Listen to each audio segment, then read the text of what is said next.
Hi, everyone. Welcome back. It's been a little over a month since we opened up our economy here in Utah, and we wanted to check in again with Albert Marinez, the Chief Analytics Officer for Intermountain Healthcare, to discuss how the progressive changes from orange to yellow, that moderate to low risk state, has impacted our healthcare system. Albert, thanks so much for coming back. We really appreciate it. Yeah, absolutely, Amanda. It's good to be here. It's nice to see you again. A lot has happened since the last time we met, too. We moved from this orange stage to this yellow healthcare stage. Businesses have started opening back up, and we've had some holidays between May 1st and now. How are things going at Intermountain at the current rate we're at? Yeah, well, things are going pretty well. As we've said in the past, we're really all in this together. And so we're continuing to work really closely with government officials, our health partners in the area, and the local communities that we serve. We've seen a lot of changes, Amanda, as you were just sharing, but safely meeting the needs of the communities that we serve, that's our number one priority. So we know that healthy people is critical for a healthy economy and the long-term recovery. So we're really focused on that, and we're taking that responsibility really seriously. What specific changes has Intermountain made during this time, from that May 1st moving to orange to now, June 4th? Yeah, well, we've been able to open up more surgeries and other services that previously we had postponed as we understood a little bit more what was going to happen with the case volume and everything with COVID-19. I think that where we are now, we're able to give people the care that they need. We really don't want individuals delaying care, especially if they're experiencing serious symptoms, things like heart attack or stroke or other life-threatening emergencies. Intermountain is a really safe place to get care, and we want those people to come in. And at the same time, we're prepared and ready for our COVID patients as well. And so we're continuing to prepare for a surge if it comes. But we are either way ready for our COVID and non-COVID patients as we're moving forward. Let's talk a little bit too about hospitalizations specific to COVID-19 patients. Have we seen an increase in COVID-19 patients since we've opened up the economy at all? Yeah, great question. So I'd love to share some charts that I think will help explain how things have gone for us.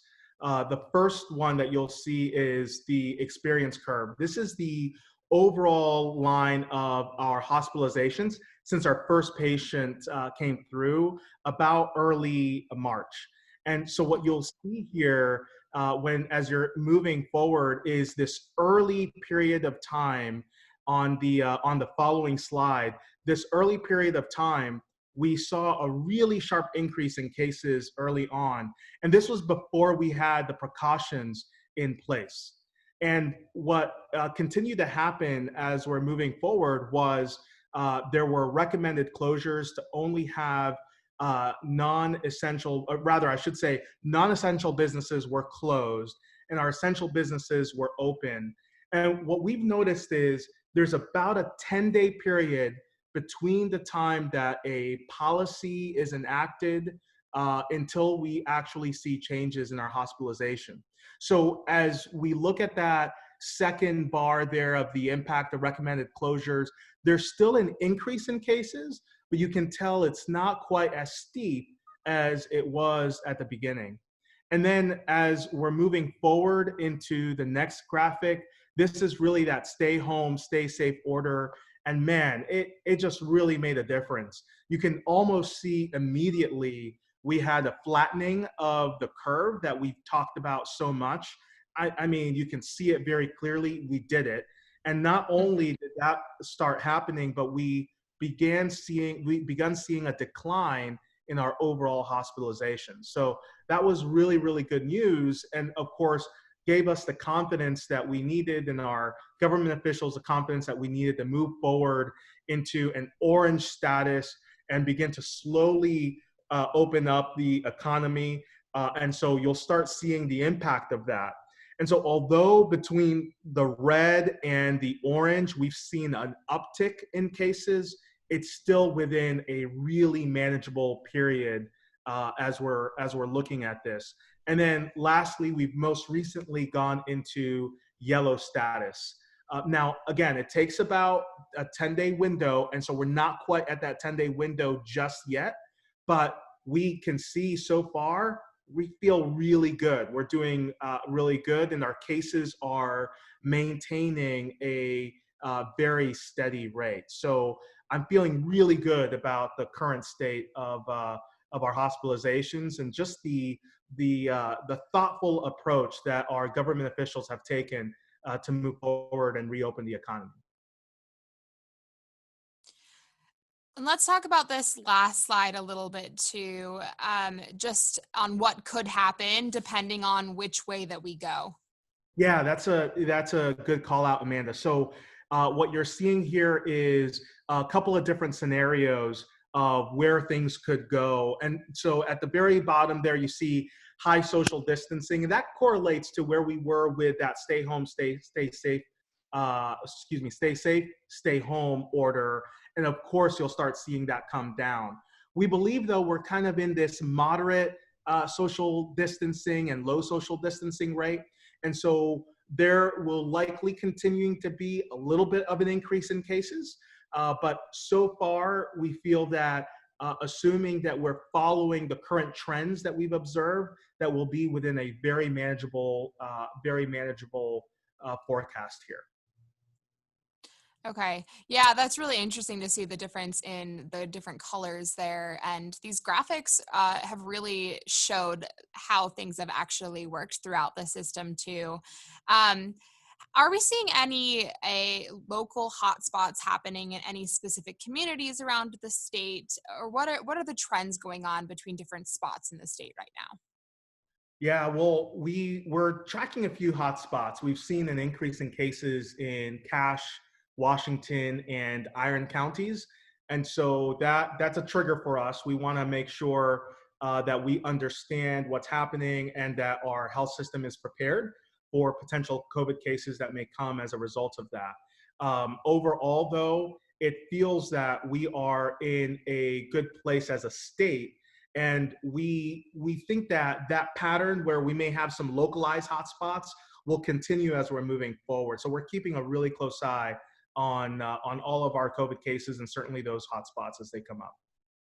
And if you live in an area that does have a little bit more of a community spread or a hotspot right now, do you have any tips for what people should be doing if they do live in that Washington or Cache County area as well? Yeah, well, and I would probably say, regardless of where you're living, even if it's a hotspot or not, those same precautions are consistent across the board. We want to make sure people are washing their hands consistently for at least a 20-second period of time. We want to make sure that people continue practicing social distancing as we're moving out. Man, I gotta tell you, at least for me, it feels really good to be able to go out in the community and see some of our businesses opening up. That's a good thing, and we just want people to be safe out there. And so keep that social distancing really important. And if you're in a public space, wearing masks helps protect other people as well. We know that COVID is highly contagious and in some cases asymptomatic. And so you may be walking around feeling really good, and that's good, but we don't want you to inadvertently spread that to someone else. And so keeping a mask in public spaces is a really good precaution to continue taking as well. That's really good advice. And I think that as we go forward too, you'll start to see, hopefully, people keeping these things in mind. So, Albert, what do you think the future holds here in Utah? Well, there's always a chance for a surge, but I feel personally very encouraged as we've seen that early unmitigated growth as we were trying to understand as a community, as a country, really what the impact was going to be.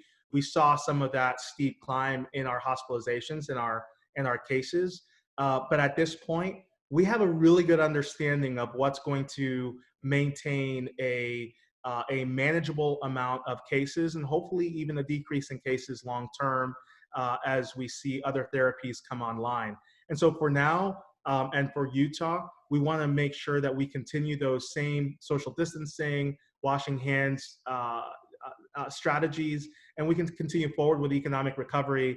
I got to tell you, I feel really proud of being part of the community here in Utah. I think as we compare ourselves to other states, we've done a really good job. And I think it speaks to the people in our community. They're listening to what we're saying. And that's something that we can all feel really proud of. So we need to continue that. And assuming that we do, the future is really bright. Well, thank you, Albert, for joining us. We really appreciate your input and sharing all those graphs with us. I think they're really important for the community to see.